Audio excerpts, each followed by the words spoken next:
मैं आपको प्रोफेटिकली परमेश्वर का दास होने के नाते बता रहा हूं, वो हवा दूसरी तरफ बहेगी और आप बचाए जाएंगे। आमीन। ऊंचे वाला होगा तो ये आपके परिवार के लिए होगा। पहला शमूएल 30 उसकी 6 आयत को मैं पढ़ूंगा स्क्रीन के ऊपर। नीति वचन 26 उसकी 27 आयत को आप नोट करेंगे। प्रेरितों के काम 12 उसकी 1 से लेके 8 आयत तक, इसको भी स्क्रीन के ऊपर हम पढ़ेंगे। एक बार एक व्यक्ति ने, कुछ लोगों से नफरत करता था वो, और उसने आग लगाने के लिए उनके घरों को, क्योंकि वो जंगल के करीब था, तो उसने हवा देखी कि हवा इधर को है और सभी विरोधियों के घर इधर को हैं, तो उसने आग लगा दी जंगल में। और वो जगह जगह आग लगाता गया और आगे बढ़ता गया। जब जंगल में आग लग गई, उसे मालूम हो गया कि अब आग लग गई है, मुझे और आग लगाने की जरूरत नहीं। अगर मैं और आग लगाऊंगा तो खुद जल सकता हूं। तो वो चुप करके बैठ गया और देखने लगा। जब किसी ने पूछा तो आग अब आग क्यों नहीं लगा रहा, क्योंकि उसे मालूम था वो आग लगा चुका है और अब आग अपने आप फैलती जाएगी। जैसे जैसे हवा इधर को है तो आग लगती जाएगी। लेकिन नीति वचन 26 उसकी 27 आयत में लिखा, जो गड्ढा खोदे वही उसमें गिरेगा, जो पत्थर लुढ़काए वो लुढ़क कर उसी पर लुढ़क आएगा। उसे यह मालूम नहीं था कि उसने हवा देखकर आग तो लगा दी है, लेकिन हवाओं के ऊपर जो कंट्रोल है वो हमारा परमेश्वर रखता है। अब मैं आपको परमेश्वर का एक दास होने के नाते बोल रहा हूं, जब आग लग चुकी होगी हवा का रुख चेंज हो जाएगा। क्योंकि अगर आप लोग लड़ने वाले नहीं हैं हथियारों से, इसका मतलब ये नहीं है कि तुम्हारा परमेश्वर लड़ने वाला नहीं है। अगर तुम लोग बदला लेने वाले नहीं हो, इसका मतलब ये नहीं है कि तुम्हारा परमेश्वर जो है वो बदला लेने वाला नहीं है। क्रिश्चियन लोगों को हुक्म है कि जस्ट खड़े रहो। आप लड़ते नहीं, इसका मतलब ये नहीं है कि आपका परमेश्वर चुप बैठा है। जिस हवा को देखकर आपको जलाने की कोशिश की गई है, मैं आपको प्रोफेटिकली परमेश्वर का दास होने के नाते बता रहा हूं, वो हवा दूसरी तरफ बहेगी और आप बचाए जाएंगे। आमीन। ऊंचे वाला होगा तो ये आपके परिवार के लिए होगा। क्योंकि अगर आप लड़ने वाले नहीं हैं, इसका मतलब ये नहीं है कि आपका परमेश्वर लड़ने वाला नहीं है। हालेलुया। मसीही संदेश को, क्रिश्चियनिटी को दबाने की कोशिश अब से नहीं, 2000 साल से होती आ रही है और आज तक कामयाब नहीं हुई। इस सच्चाई को करप्ट करने की कोशिश की गई, इसको खराब करने की कोशिश की गई, इसको दबाने की कोशिश की गई, लेकिन ये कभी दबी नहीं। इसका कारण यह है क्रिश्चियन लोग लड़ते नहीं, वो अपने खुदा पर भरोसा रखते हैं और उनका खुदा उनको कभी निराश नहीं करता, वो उनको कभी छोड़ता नहीं, कभी त्यागता नहीं। आमीन। लोगों को लगता है कि क्रिश्चियनिटी एक धर्म है। बाइबल कहती है कि एक भी जगह पर ईसाई धर्म का जिक्र तक, शब्द तक बाइबल में नहीं है। क्रिश्चियनिटी एक धर्म नहीं, ये एक सच्चाई है, एक धार्मिकता है, ये परमेश्वर के साथ संबंध है। इसे कोई शैतान की ताकत ना रोक पाई थी, ना है, ना कभी रोक पाएगी। जो कुछ भी हो रहा है आप लोगों की भलाई के लिए हो रहा है, सुसमाचार को फैलाने के लिए हो रहा है, आपके विश्वास को स्ट्रॉन्ग करने के लिए हो रहा है। अगर आप बादलों को देख रहे हैं जो आपके सामने मौजूद है, एक आंधी के, एक तूफान के, एक बारिश के रूप में, यीशु मसीह के नाम में वो टाइम आने वाला है जब पूरी तरह से मौसम साफ होने वाला है और आप आगे बढ़ने वाले हैं। आमीन। ऊंचा तो ये बरकत आपकी है। हर एक चीज का बाइबल कहती है एक समय है। बोने का समय, बोने हुए को उखाड़ने का समय, रोने का समय और खुश होने का समय, नाचने का समय, विलाप का समय। बाइबल कहती है हर एक चीज का एक समय है। और बाइबल कहती है कलीसिया इसीलिए परमेश्वर ने बनाई है ताकि आप इस तब ब्लेस होते हैं जब आप परमेश्वर के दिमाग को, उसके प्लान को, उसकी योजना को, जो उसके माइंड में है, आप उसे समझ जाते हैं और उस योजना को धरती पर पूरा करने के लिए आप काम करना शुरू करते हैं। जिस तरह से एक व्यक्ति जो नशे में हो सकता है और परमेश्वर का आत्मा अगर आप उसके साथ संबंध में हैं, हो सकता है वो आपको उस व्यक्ति के लिए प्रार्थना करने के लिए बोले, उसके साथ वचन शेयर करने के लिए बोले, और वो व्यक्ति जब आपकी प्रार्थना और वचन के शेयर करने के कारण बचाया जाएगा तो इसका मतलब आपने परमेश्वर की मर्जी को पूरा किया। जब चेलों ने कहा कि जिस तरह यूहन्ना ने अपने चेलों को प्रार्थना करना सिखाया, प्रभु यीशु हमें भी प्रार्थना करना सिखा, तो परमेश्वर ने कहा था तुम इस तरह से प्रार्थना करना कि हे पिता, तू जो आसमान में है तेरा नाम पाक माना जाए, जिस तरह तेरी मर्जी आसमान में पूरी होती है धरती पर उस तरह राज आए। कौन सी मर्जी की परमेश्वर बात कर रहा है? वो मर्जी जो परमेश्वर के दिमाग में है, और किस तरह से वो धरती पर पूरी होगी। बाइबल कहती है, परमेश्वर के आत्मिक नियमों की किताब में से ये नियम है कि परमेश्वर धरती के ऊपर कोई भी काम जो है वो अपने आप नहीं करता। बाइबल कहती है वो कर सकता है, लेकिन आप लोगों को सहभागिता में बनाने का उसका कारण ये था कि आप लोग परमेश्वर के द्वारा ठहराए हुए कामों को करेंगे, और इसी के जरिए ये एक लैडर बन जाएगी, एक कांटेक्ट बन जाएगा कि पीछे लाइट है, आगे बल्ब भी लगा हुआ है, लेकिन जब कनेक्शन ही नहीं है लाइट से बल्ब की ओर, वो इलेक्ट्रिसिटी फ्लो नहीं कर रही, तो लाखों रुपए का बल्ब और पीछे हजारों वोल्ट की रोशनी किसी काम की नहीं। उसी तरह परमेश्वर जो हजारों लाखों करोड़ों और बेहिसाब वोल्ट की जो पावर है, और आप एक बल्ब के समान, रोशनी के समान बाइबल कहती है बुलाए गए हैं, लेकिन जब कनेक्शन आप में और परमेश्वर में नहीं है, आप रोशनी नहीं दे सकते, लोगों को रास्ता नहीं दिखा सकते, परमेश्वर के द्वारा बनाए गए मकसद को भी आप पूरा नहीं कर सकते। बाइबल कहती है जब परमेश्वर आपको बुलाता है तो उसका एक मकसद है आपकी लाइफ के लिए। अब आपको उस मकसद को समझना है जो परमेश्वर के दिल में है आप लोगों के लिए, और जैसे ही आप उस मकसद को समझ के काम करना शुरू कर देंगे, वो इलेक्ट्रिसिटी का फ्लो होगा, आप चमकने लगेंगे, आपकी पर्सनल लाइफ भी ब्लेस होने लगेगी। इसी तरह से मैं ब्लेस हुआ हूं, जिस तरह से आप ब्लेस होने वाले हैं। आमीन ऊंचा तो ये आपके परिवारों तक जा रहा है इसका असर। तो अब मुझे ये बात समझ में आ गई कि मैं इसलिए ब्लेस होता हूं कि सिर्फ इसलिए नहीं कि मुझे एक जीवित कलीसिया में जाकर आमीन आमीन बोलना है, मुझे मास प्रेयर रिसीव करनी है और मैं ब्लेस हो जाऊंगा। इसके लिए परमेश्वर ने आपको नहीं बुलाया। वो मास प्रेयर आपके छुटकारे के लिए है, वो आपको आगे बढ़ाने के लिए है, वो आपको परमेश्वर का असली मकसद दिखाने के लिए है। जब बाइबल कहती है, जब हम शमूएल की पुस्तक पहला शमूएल उसका 30 उसकी 6 आयत को पढ़ते हैं तो लिखा, और दाऊद बड़े संकट में पड़ा क्योंकि लोग अपने बेटे बेटियों के कारण बहुत शोकित होकर उस पर पथराव करने की चर्चा कर रहे थे, परंतु दाऊद ने अपने परमेश्वर यहोवा को याद करके हियाव बांधा। अब यहां पे लिखा कि दाऊद बड़े संकट में पड़ा। रीजन क्या था? कारण यह था कि दाऊद के सारे लोग बंदी बना लिए गए थे, और दाऊद के सारे लोगों को उसके दुश्मनों ने बंदी बनाकर वो ले गए, और दाऊद के अपने लोग उसे पत्थरवा करने की चर्चा करने लगे। अब दाऊद यहां पर बाइबल कहती है कि परमेश्वर यहोवा को याद करके उसने हौसला बांधा, उसने हियाव बांधा। परमेश्वर यहोवा को कैसे याद किया? नाम लिया उसका। बाइबल कहती खुदा अपने वचन में रहता है। उसने वचनों को याद किया कि चाहे मैं घोर अंधकार के तराई के बीच में से होकर चलूं, मृत्यु की वादियों में से होकर चलूं, पानी में से होकर चलूं, तो मुझे वो डुबो ना पाएगा, मौत की वादी मुझे मार ना पाएगी, आग मुझे जला ना पाएगी। बाइबल कहती उसने परमेश्वर के वचनों को याद करके हियाव बांधा। जब आपके आसपास का माहौल डर वाला है, या आपके आसपास का माहौल कंफ्यूजन भरा है, बेचैनी से भरा हुआ है, और अगर आप बाइबल नहीं पढ़ते, आप कभी भी छुटकारा नहीं पाएंगे। जिस चर्च में आप जाते हैं, अगर उस चर्च का जो सरमन, उसका वचन आपको बाइबल पढ़ने और खुद प्रार्थना करने को प्रेरित नहीं करता, तो आप गलत सरमन सुन रहे हैं।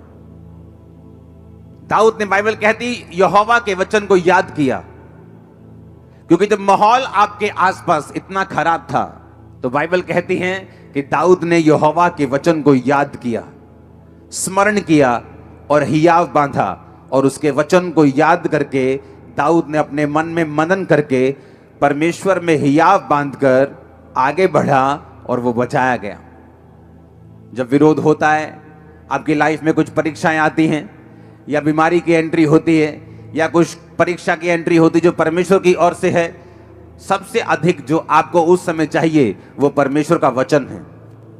और जैसे ही आप परमेश्वर के वर्ड को पढ़ते हैं, आप नोटिस करते हैं, चाहे आपके बाहर का माहौल कैसा भी हो, वो चाहे अभी चेंज हुआ या नहीं हुआ, आपके अंदर का माहौल जो है एक क्रिश्चियन व्यक्ति के लिए ज्यादा मायने करता है। जब अंदर का माहौल हिलता है तो आप डूबते हैं। बाइबल कहती है पतरस जब परमेश्वर को पूछ कर चलने लगा कि प्रभु अगर तू ही है तो पानी पे चल के आऊं, तो परमेश्वर ने कहा आ जा। जब पानी पे चलने लगा, बाहर का माहौल तो वही था, आंधी और तूफान आ रहे थे, अंदर का माहौल बदल गया और वो डरने लगा, क्योंकि शैतान ने कहा ओए तुझे मालूम नहीं, इंसान को पानी पे चलने के लिए तो बनाया नहीं गया, मछलियों को बनाया गया। परमेश्वर ने तो मछलियों को बनाया पानी पे चलने के लिए और तैरने के लिए, तुझे तो नहीं बनाया, तो डूब जाएगा अभी। और जैसे ही उसने शैतान की बातों की ओर ध्यान दिया, शैतान भी वचन का प्रयोग करता है, वो भी वचन में क्या लिखा है उसको आपके खिलाफ प्रयोग करने की कोशिश करता है। और जब आप लोगों में वचन नहीं होता, आप उसकी बातों पे यकीन करते हैं, और बहुत से लोग परमेश्वर की उस योजना को समझ नहीं पाते और उसे पूरा नहीं कर पाते। हालेलुया। अब जब उसको बाइबल कहती है जब वो पानी पर था और जब पानी पर चलकर शक आ गया और डूबने लगा, तो परमेश्वर ने ये नहीं कहा तू क्यों अविश्वासी बना। परमेश्वर ने कहा तूने क्यों अल्प विश्वासी, तूने क्यों संदेह किया, थोड़े विश्वासी, यानी तेरे अंदर संपूर्ण विश्वास नहीं, तूने क्यों शक किया, तूने क्यों विश्वास नहीं किया। दाऊद ने परमेश्वर के वचन को याद करके, बाइबल कहती है हौसला बांधा, हियाव बांधा। आपको यह बात समझ आनी चाहिए, पास्टर्स को खासकर जब वो सेवा में होते हैं, जब वो अलग अलग तरह की परीक्षाओं में या दुखों में या किसी तरह के सताव में होते हैं, आपको एक चीज जो चाहिए वो है परमेश्वर का वचन। आप जैसे ही परमेश्वर के वचन में जाते हैं, एक रेस्ट, एक विश्राम जो है आपकी स्पिरिट में एंटर करता है। और जब तक ये विश्राम आपकी लाइफ में, आपकी स्पिरिट में एंटर नहीं करता, बाइबल कहती है आप बड़े बड़े काम नहीं कर सकते। बाइबल कहती है उस समय के लोग जब पापी थे और अलग अलग तरह के पापों में फंसे हुए थे, तो परमेश्वर ने नूह को चुना। और बाइबल कहती है परमेश्वर ने नूह के साथ आकर बात की कि एक बड़ी कश्ती बना और सब तरह के जानवर उसमें रख, अशुद्ध जोड़े इतने, शुद्ध जोड़े इतने, और उसके बाद मैं इतने दिन बारिश बरसाऊंगा और सब लोग धरती पर मर जाएंगे। और बाइबल कहती है नूह का जो इब्रानी मतलब है, उसका मतलब है रेस्ट, उसका मतलब है विश्राम। जब आप विश्राम में नहीं होते, आप घबराए होते हैं, क्योंकि आप बाहर की दुनिया की न्यूज़ पढ़ रहे हैं, ज़्यादा आप न्यूज़ में हैं, आप देख रहे हैं बाहर क्या हो रहा है, माहौल खराब हो रहा है। लेकिन बाइबल कहती है जब आप बाहर की दुनिया को देखते हैं, आपकी रेस्ट जो है अंदर की, वो लूज हो जाती, वो खत्म हो जाती। और जिस दिन आपका विश्राम जो है वो खत्म होता है, परमेश्वर आपको इस्तेमाल तो कर सकता है, लेकिन बड़े कामों के लिए आपको इस्तेमाल नहीं कर सकता, क्योंकि परमेश्वर को बड़े कामों में आपको इस्तेमाल करने के लिए एक विश्राम में, रेस्ट में, जो आदमी, जो औरत, जो खुदा का दास, दासी, विश्वासी, विश्वासनी रेस्ट में हो, आराम में हो। कौन सा आराम? आराम करने का मतलब ये नहीं कि वो सुसमाचार प्रचार ना करे, या काम ना करे, या सेवा ना करे, या प्रेयर ना करे। आराम का मतलब उसके अंदर एक विश्राम का आत्मा है। वो घबराया हुआ नहीं, वो डरा हुआ नहीं, उसे मालूम उसका परमेश्वर उसके साथ है। उसे मालूम इस आंधी तूफानों के आगे एक सनी डे उसका इंतजार कर रहा है। उसको मालूम है एक बड़ी टेस्टिमनी उसका इंतजार कर रही है। उसको मालूम है ग्लोरियस डेज उसका इंतजार कर रहे हैं। ओ आमीन, ऊंचा चाहिए मैंने कहा। उसे मालूम है दीर्घायु उसका इंतजार कर रही है। उसको मालूम है उसके बच्चों की साल्वेशन उसका इंतजार कर रही, उसको वो मालूम है, क्योंकि बाइबल कहती है वो विश्राम में जो रहता है, जो रेस्ट में है। बाइबल कहती है नूह के साथ परमेश्वर ने बात की। आप बोलते परमेश्वर मुझसे बात करे, इतने अनरेस्टेड बंदे से परमेश्वर बात नहीं कर सकता अगर वो अनरेस्टेड है, विश्राम में नहीं है। क्यों? क्योंकि उसकी हीलिंग नहीं हो रही। हर टाइम वो हीलिंग के लिए प्रेयर कर रहे हैं, हर टाइम हीलिंग के बारे में सोच रहे हैं, हर टाइम मास प्रेयर में भी हीलिंग के बारे में सोच रहे हैं, हर टाइम पर्सनल प्रेयर में भी हीलिंग के बारे में सोच रहे हैं। उसके बच्चा नहीं है, हर टाइम वो बच्चे के बारे में सोच रहे हैं। परमेश्वर को मानूं नहीं, मैं मानूंगा नहीं, कोई बात नहीं। हर टाइम अगर इसी बारे में वो सोच रहा है, इसका मतलब उसके अंदर रेस्ट की कमी है, विश्राम की कमी है। और बाइबल बताती है अगर परमेश्वर ने आपकी जिंदगी से बड़े काम करने हैं, खासकर पास्टर्स की लाइफ से, आपकी लाइफ से, विश्वासियों की जिंदगियों से, तो आपके अंदर विश्राम होना बहुत ही जरूरी है। बाइबल कहती नूह एक विश्राम, रेस्ट में था। नूह का मतलब है रेस्ट, नूह का मतलब है विश्राम। नूह का नाम का मतलब रेस्ट था। लेकिन जब तक नूह असली रेस्ट में नहीं आया, परमेश्वर ने उससे भी बात नहीं की। जब नूह खुद रेस्ट में आ गया, अपने नाम का मतलब अपनी जिंदगी में पूरा किया, तो परमेश्वर ने उससे बात की, नूह अब मैं इन लोगों को नाश करने वाला हूं। अब एक बड़ा तूफान आएगा, एक बड़ी बारिश आएगी और सब लोग नाश हो जाएंगे। और परमेश्वर ने उससे बात की जो आत्मिक विश्राम में था। आपका आत्मिक विश्राम खत्म हो सकता है ज्यादा टीवी देखने से, ज्यादा फेसबुक देखने से, ज्यादा दुनियावी बातों में खोने से, प्रार्थना ना करने से, बाइबल ना पढ़ने से। बाइबल सुनना, वचन सुनना अच्छी बात है, लेकिन बाइबल पढ़ना बहुत ज्यादा जरूरी है। खुद वचन को पढ़ना सबसे ज्यादा जरूरी है, सबसे अधिक इंपॉर्टेंट है खुद वर्ड को पढ़ना। आप अगर वचन सिर्फ सुनते हैं और पढ़ते नहीं तो भी एक अनकंप्लीटनेस, एक अधूरापन सा आपकी लाइफ में, एक हल्की सी बेचैनी, पूरी बेचैनी नहीं, आपकी लाइफ में हमेशा रहेगी, क्योंकि आप वचन को सुन रहे हैं लेकिन पढ़ नहीं रहे। जो लोग सुनते भी नहीं, पढ़ते भी नहीं, वो तो बेचैन रहते, उसमें कोई शक नहीं। उनको ना तो अपने फ्यूचर का पता है, ना वो उनको डर है कि मेरे को कैंसर ना हो जाए, मेरे को बीमारियां ना हो जाए, मेरे को ये ना हो जाए। वो हर में डरा रहता है, क्योंकि बाइबल कहती है वो विश्राम में नहीं है और परमेश्वर के साथ सहभागिता में नहीं है। लेकिन अगर एक व्यक्ति बाइबल पढ़ रहा है, हाँ, और सुन भी रहा है, क्योंकि सुनना भी जरूरी है, सिर्फ पढ़ना जरूरी नहीं है। क्योंकि अगर आप सिर्फ बाइबल पढ़ते रहें तो बाइबल के प्रकाश आपके ऊपर उतरने बंद हो जाते हैं। अगर आप एक ऐसे व्यक्ति को नहीं सुनते जिसके ऊपर परमेश्वर ने बाइबल के प्रकाशों को किया हुआ है, जब एक प्रकाश पाया हुआ व्यक्ति आपको प्रीच करता है तो सडनली परमेश्वर आपकी स्पिरिचुअल आईज को भी ओपन करता है कि जब आप बाइबल पढ़ेंगे आप भी उसी मसीह के साथ बाइबल पढ़ पाएंगे जिस मसीह के साथ मैं आपको प्रीच कर रहा हूं, जिस मसीह के साथ मैं पढ़ रहा हूं, जिस आत्मिक आंखों के साथ मैं पढ़ रहा हूं। जब आप इस प्रीच को सुनेंगे, आपकी अपनी स्पिरिचुअल आईज और आपके परिवार की भी ओपन हो रही है right now in Jesus name. जब आपकी स्पिरिचुअल आईज ओपन होती हैं, आप बाइबल सुन के चले जाते हैं और वो प्रचारक जो आपको खुद बाइबल पढ़ने और आपको खुद प्रार्थना करने के लिए नहीं बोलता, वो प्रचारक सही नहीं है। अगर मैं आपको बोल रहा हूं आप वचन सुन जाओ और घर जाके वचन पढ़ो, होगा क्या? जब आप वचन पढ़ेंगे आप विश्राम में चले जाएंगे। आपको मालूम, आपके आसपास का माहौल जो है, जो गलत माहौल है, आपको वो इफेक्ट नहीं करेगा, क्योंकि आपकी जो स्पिरिट है वो विश्राम में और रेस्ट में चले जाएगी। जब आप रेस्ट में चले जाएंगे, विश्राम में चले जाएंगे, तो परमेश्वर आपसे बात करेगा। आपके उस बच्चे के लिए जो नशा करता है, आपके बिजनेस के लिए जो आप आगे लेके जाना चाहते हैं, आपके कैरियर में आपके किधर जाना चाहते हैं, आपकी सेवकाई के लिए कि परमेश्वर आपको गाइड करेगा वो कैसे बढ़ेगी, हर एक चीज के लिए परमेश्वर का आत्मा आपकी अगुवाई करना शुरू कर देगा जब आप रेस्ट में चले जाएंगे। अगर आप रेस्ट में नहीं हैं तो आप परमेश्वर की बात नहीं सुन पाएंगे, आप स्वर्ग नहीं मिस करेंगे। क्योंकि अगर आपने यीशु मसीह को ग्रहण कर लिया, बपतिस्मा ले लिया, तो आप स्वर्ग मिस नहीं करते। लेकिन धरती पर भी एक मकसद है परमेश्वर का आपको भेजने का, और जब आप उस मकसद को पूरा करते हैं आप खुद भी रोशनी पाते हैं और आपके लोग, आपका परिवार भी रोशनी पाता है। इसलिए परमेश्वर ने कहा तू बच, तेरा घराना बचाया जाएगा।